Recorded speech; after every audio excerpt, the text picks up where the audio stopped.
who you know. And I believe that I moved my campaign forward by what happened last night. And last night here in California, well, you be the umpire. After the cheering stops, the morning after polls indicate George Bush was the winner of the Bush-Dukakis showdown in L.A. This is the CBS Evening News. Dan Rather reporting tonight from Los Angeles. Good evening. Even Michael Dukakis' own handlers are saying, in politics as in poker, the winners tell jokes, the losers say deal. This is pretty much how it is now in the race for the presidency. George Bush and his handlers are telling jokes. Michael Dukakis and his handlers are emphasizing there's still 25 days before Election Day. Reason, CBS News polling, other polls, and many party pros indicate Bush is a big winner in reaction to last night's joint appearance here in Los Angeles. Important to keep in mind, first impressions aren't always the lasting impressions, and there is no way to know whether this changes any minds or votes for Election Day. CBS News National Affairs correspondent Leslie Stahl begins our coverage with results of the new CBS News poll among some of the voters who watched last night. It was the last debate, considered crucial for Michael Dukakis, the underdog. But in the CBS News poll, viewers decisively scored George Bush the winner by a 2-to-1 margin. In the poll of 442 viewers, even Dukakis' supporters were disappointed. Only half thought he outperformed the vice president. What effect does that have on voting? Our poll showed Bush 54%, Dukakis 43%, a gain of 7 points for Bush. The first time in the 3 debates we've seen this kind of movement among viewers to one candidate. The Republican strategy last night was to humanize Bush, deprogram him. Responding to complaints that his campaign is too negative, Bush said something nice about his opponent. Anybody that gets into this political arena and has to face you guys every day deserves a word of praise, because it's gotten a little ugly out there. It's gotten a little nasty. Dukakis rejected advice that he stay on the attack, deliver a knockout punch. Instead, he looked at poll results after the first debate that showed people didn't like him and chose a kinder, gentler approach. I think I'm a reasonably likable guy, but I'm also a serious guy. I think the presidency of the United States is a very serious office. It worked. Our poll showed Dukakis' favorable ratings went up from 34% before the debate to 43%. But Bush's went up even more, from 44% to 58%. Confident, relaxed, George Bush stuck to his overall campaign strategy of cornering Dukakis on the far left, calling him a liberal again and again. I had $1, George, for every time you use that label. I qualify for one of those tax breaks for the rich that you want to give away. They argued about taxes, Social Security, defense, abortion, and Dan Quayle. Bush defended his choice. And I made a good selection. And I've never seen such a pounding, an unfair pounding on a young senator in my entire life. The CBS News poll shows Bush was able to improve Quayle's standing. After last night's debate, 41% of the viewers said he's qualified to be president, a gain for Quayle of 10 points. But 52% are still worried about him. The Bush people are ecstatic. They are very confident. Dan?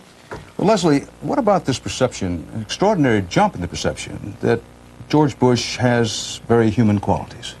Well, last night in the debate, that was a very calculated tactic and strategy on the part of his handlers. They told him not to look into the camera. You know, when you look directly into a camera, you are cold, apparently. They have determined. We have a lot, exactly, we have a lot to learn from this. So they told him to relate to the questioner, to relate to the audience if he could get an opportunity to deal with them, to relate to his opponent, and that would warm him up. Michael Dukakis kept talking right into the camera, and according to the Bush people, that makes you look more programmed, Dan.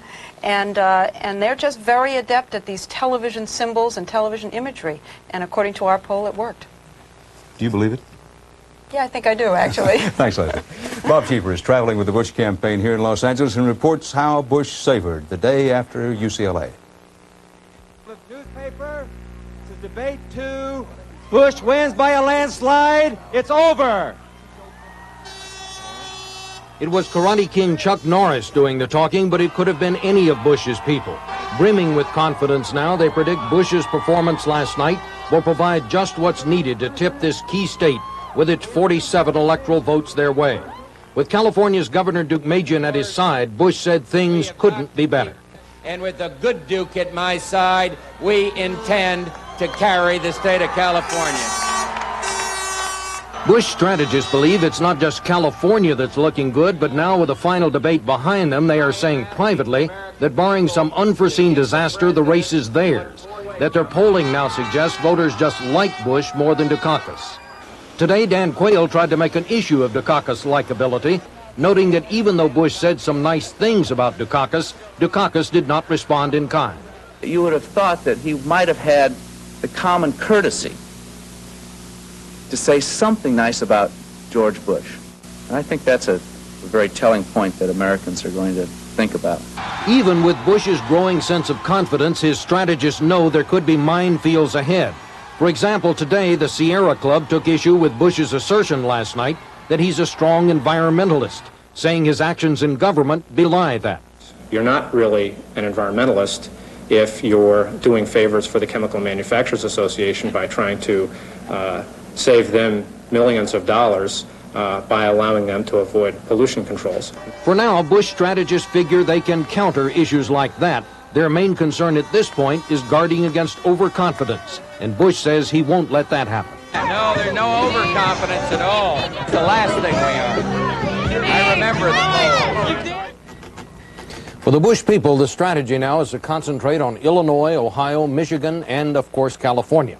The way they figure it, if they can pick off just one of those states and hold on to the leads they now have in New Jersey and Texas, they've won the election.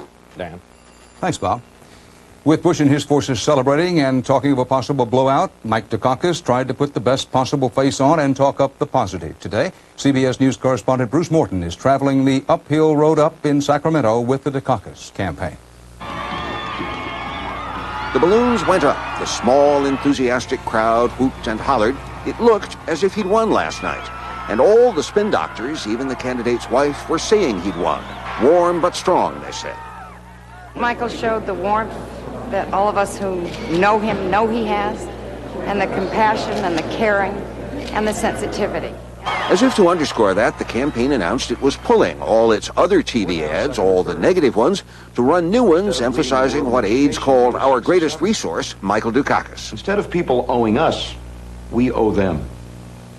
How did we let this happen? Well, I think instead of looking for new answers, we went with the old ones. But even running mate Lloyd Benson seemed to say last night hadn't been a total cakewalk. Because debating George Bush is just like trying to eat Jell-O with a fork.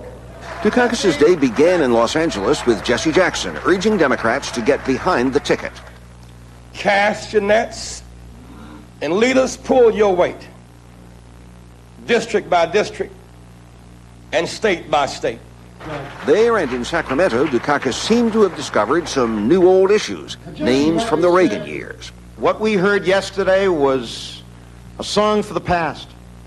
Bork, Mies, Watt. A civil rights commission that's forgotten its mission. Just think of where we'll be 4 years from now. If we elect a man who thinks Ed Mies was a great attorney general. Dukakis got a very warm reception here, and he may really think he did well last night. But listening to the staff spinning for reporters, one observer said their hearts aren't in it. Asked what about the air of inevitability that Bush seems to have now, a staffer said, well, we'll campaign as hard as we can. And Dukakis did that here today, of course. The question is whether 25 days of hard campaigning can turn this campaign around. And I keep thinking, Dan, of one senior staffer not on spin control, whom I met last night. I think you lost, I said, and he answered simply, yes. Dan? Thanks, Bruce. And Bob Schieffer, with Bush and his forces talking about a win on the order of possibly as big as Reagan over Mondale or Nixon over McGovern, what do the party pros in both parties say? Well, I think the one note of caution that the Bush people are quite aware of is that while George Bush's likability factor, whatever that is, seems to have gone up since this debate, he is not still what I think is fair to say what you'd call a beloved figure in this country, nor is Michael Dukakis. There are still a lot of undecided voters out there. There are about 3 weeks left in this campaign, so I don't think anyone can say at this point it's over. Bob and Bruce, thanks again. And I'll be back in a moment with today's other news and sports.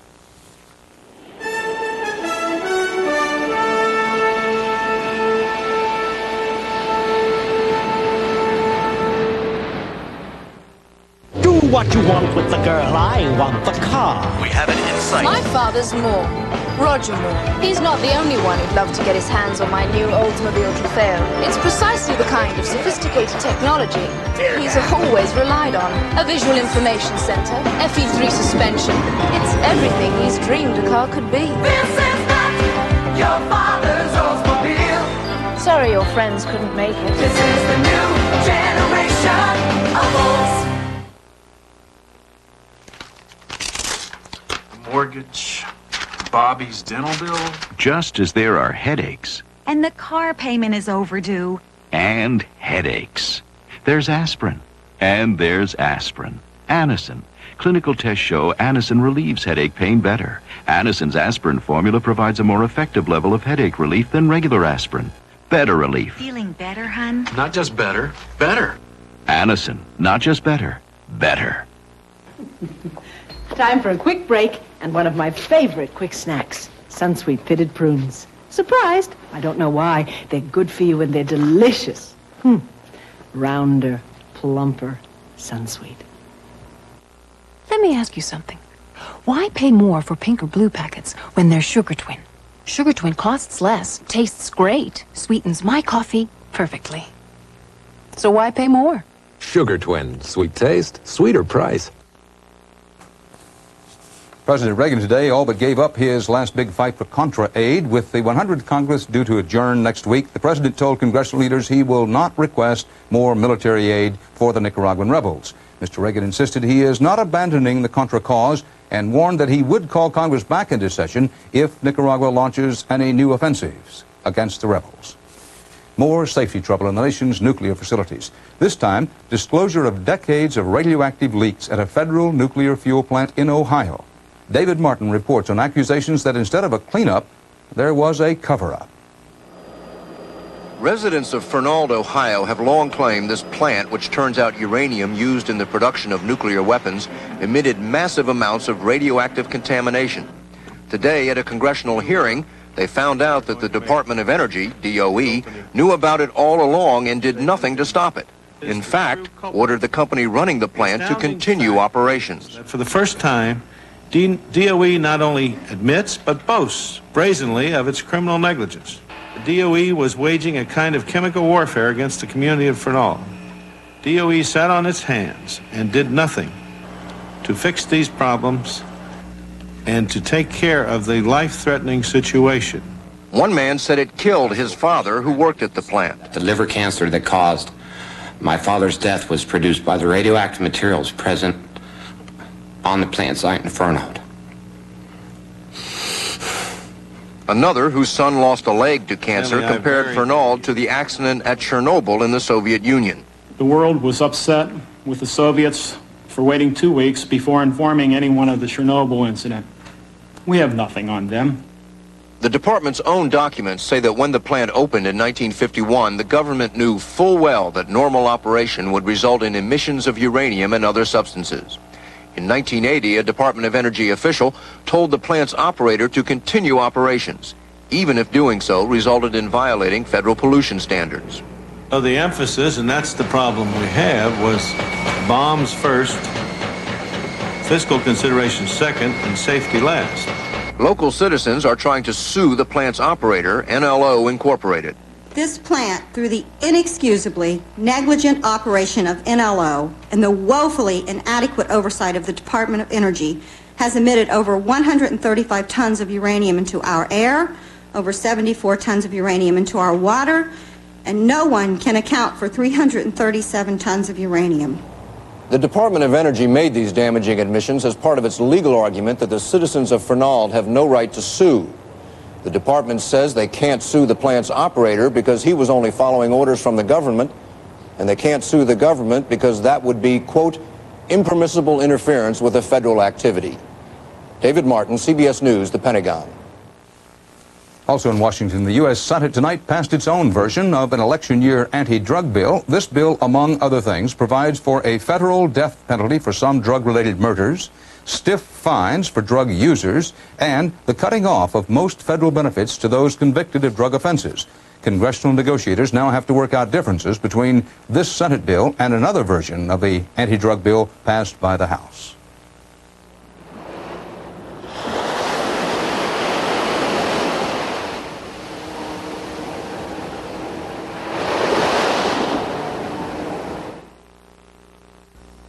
Nearly 1/3 of the smoke detectors in American homes are not working because of dead or missing batteries. In a fire, they'd be worthless.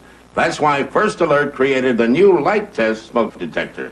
No smoke detector you can buy is easier to test. You don't even have to stand up. Just wave a flashlight at the gold button, and you know it's working. The new light test smoke detector.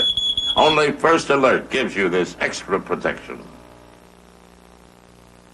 She has legs that just won't give up. It's a feeling that really shows. She's a no-nonsense kind of woman. She wears no-nonsense pantyhose. At No Nonsense, we design pantyhose to last beautifully.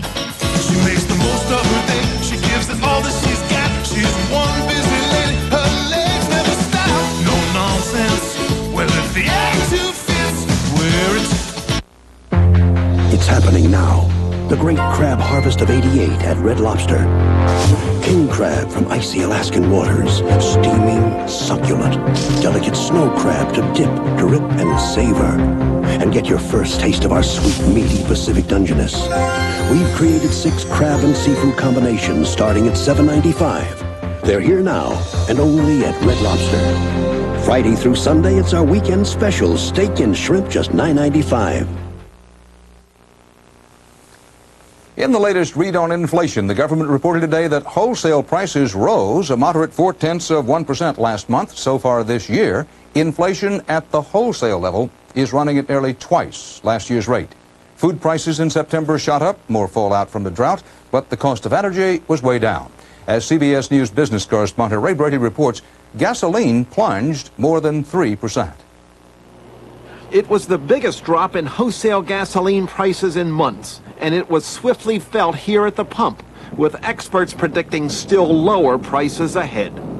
It looks like we're probably going to see maybe another 5 cents, maybe even more off at prices at the pump. Exxon Supreme Unleaded. 93 octane Amoco Ultimate. Sunoco Ultra 94. To keep profits up, oil companies have been pushing more expensive high-octane gasoline in ads that sing a siren song of more power and cleaner engines, a song that some say hits sour notes. Because of the high level of advertising for their high-octane premium gasoline, many consumers believe that their cars will perform better, and that's just not true.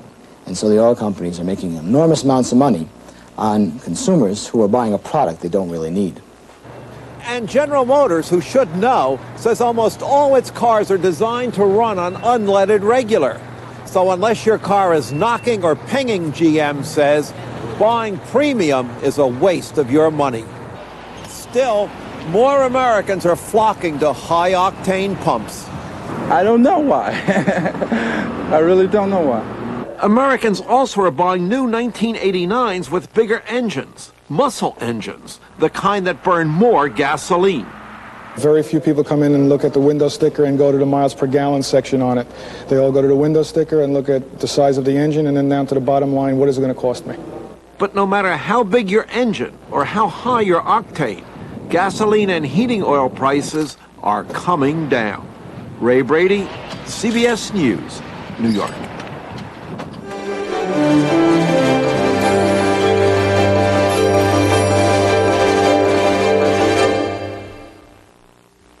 Taking home whole wheat total? Special K. Hope you're hungry, because you'll need almost 3 boxes to equal the vitamin and mineral nutrition in just 1 box of Total. And you? Just shredded wheat. 12 boxes. Total, 1 bowl, 100%. No other cereal has more vitamin and mineral nutrition. If it's whole wheat Total, it's Total Nutrition.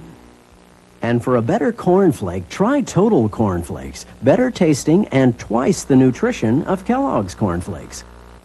He strained his back real bad about a week ago, and I had this free sample of Metapron. I couldn't believe how fast it worked. Metapron has ibuprofen, and nothing's proven faster. It's amazing. Metapron just works. When the pain gets tough, get Metapron. For 15 seconds, think about something you never think about. Toothbrushes. The Reach toothbrush can get your teeth 51% cleaner than the other leading brush. The Reach Dental Angle cleans even back teeth better. Reach, just think, 51% cleaner teeth. Honey, great news. I don't need surgery for my hemorrhoids. The doctor said they're not that serious. Well, what did he say? He told me to eat right, get some exercise, and when they act up, use Preparation H. Thousands of doctors distribute this hemorrhoidal care guide. It advises a fiber-rich diet, exercise, and for flare-ups, try Preparation H for effective therapy against hemorrhoidal symptoms. Aren't you glad you didn't need surgery? Doctor recommended Preparation H. When voters here in California go to the polls next month, one of the more than 24 public issues they'll be facing on the ballot is an issue that's been sparking controversy nationwide: AIDS and how to stop the spread of it. John Blackstone reports on this latest clash between the rights of individuals and the overall society's needs and fears. There's a familiar, if somewhat changed face igniting controversy in California this political season. Hello, Paul Gann here.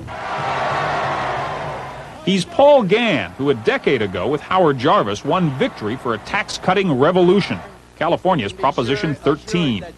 Gann chose to fight taxes, but this new issue was thrust upon him. I'm here to start what may become the last campaign of my life. My doctor tells me that I have contracted AIDS. Gann was infected with the AIDS virus through a blood transfusion during heart surgery in 1982. To some, his new campaign that has wide support in California amounts to a declaration of war on homosexuals. I am not fighting a lifestyle. I wouldn't care if it was my church Sunday school choir. If they were putting out a virus that killed people, I'd do my best to nail the church up and keep them inside, believe me. I don't believe the people here are dumb enough to vote for it. If it passes in California, something like it will spring up all across the country. But opinion polls show Gann may well have enough support to win. His Proposition 102 would require that anyone even suspected of carrying the AIDS virus be reported to public health authorities. All anonymous testing for the virus would end. Critics say this would only drive the disease back underground. If you can't go for anonymous testing, I think a lot of people, myself included, are not going to be tested. I won't put my insurance on the line or my job or my apartment. I won't. These evil measures must be defeated. From pulpits to public health offices, opponents say Gann's proposition would dismantle everything that's been done to stop the spread of AIDS. The rate of new infections is practically zero. You can't do better than that. We're fighting for our lives! We're fighting for our lives! Even as people with AIDS grow more vocal in their demands for help, national surveys show a growing hostility toward them. Who has a right in America under the Constitution of the United States to kill me? Yeah, nobody. Paul Gann has turned his hostility and his influence against those who may best understand his suffering. John Blackstone, CBS News, Sacramento. New legal trouble for a man the government describes as a political extremist. Lyndon LaRouche, a federal grand jury in Alexandria, Virginia, indicted him today, mail fraud charges in connection with a fundraising scheme. LaRouche is also accused of conspiring to cheat the Internal Revenue Service. It is alleged he has not filed a tax return in at least 9 years. Maximum penalty for all of this, if convicted, 65 years in jail and a $3 million fine. LaRouche is still facing retrial in an unrelated obstruction of justice case in Boston.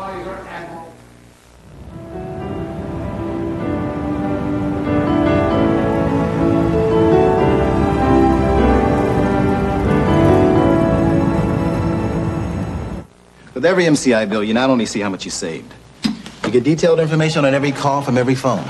You can even get accounting codes. Anything less, it's just an AT&T bill. Until you call, you'll never know how much better a long-distance company can be. Heartburn flaring up? It never seems to stop. How long have you been taking antacids? Seems like forever. Have you told the doctor? Won't he just tell me to take these? Not necessarily. Nowadays, doctors can diagnose and treat your heartburn and indigestion. Now that's worth a visit to the doctor. If you've been suffering from persistent heartburn, indigestion, or stomach pain, this could be a serious problem. Make an appointment to see your doctor now. Brought to you by Glaxo Pharmaceuticals.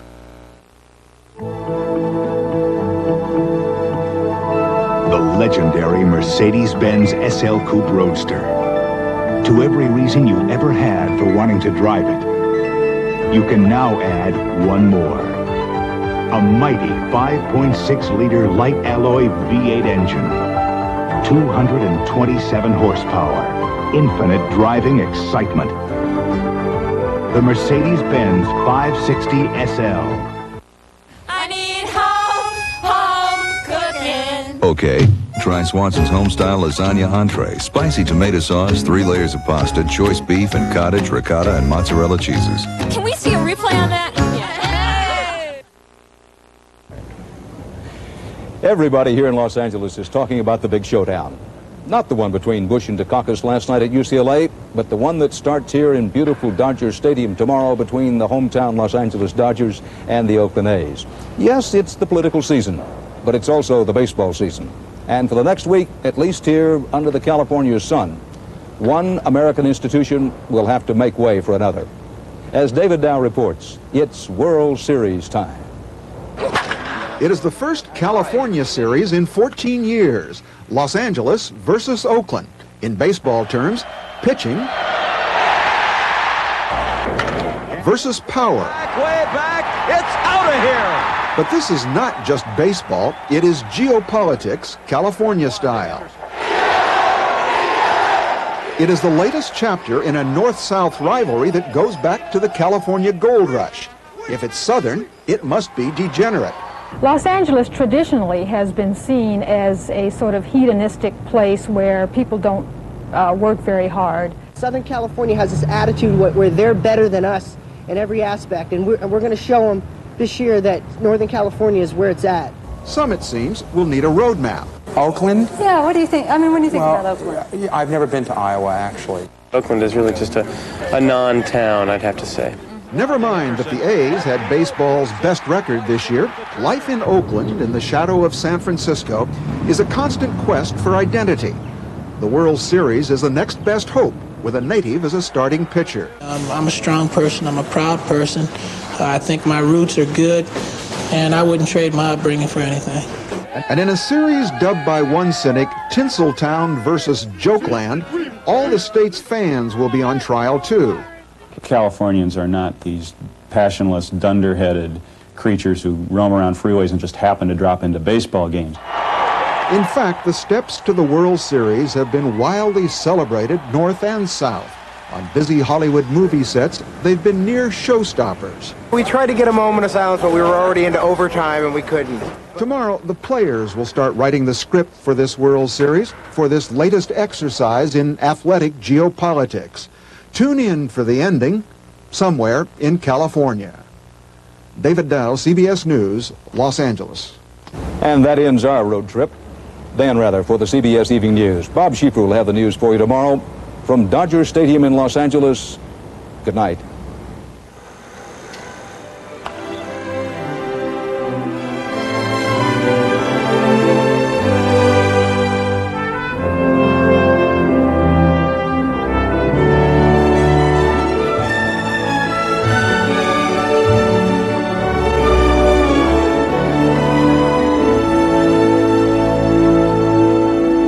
This is CBS. I'm Chris Clark. Coming up next on Eyewitness News, Robertson County Funeral Director Bobby Wilkes is out of the hospital and behind bars tonight because of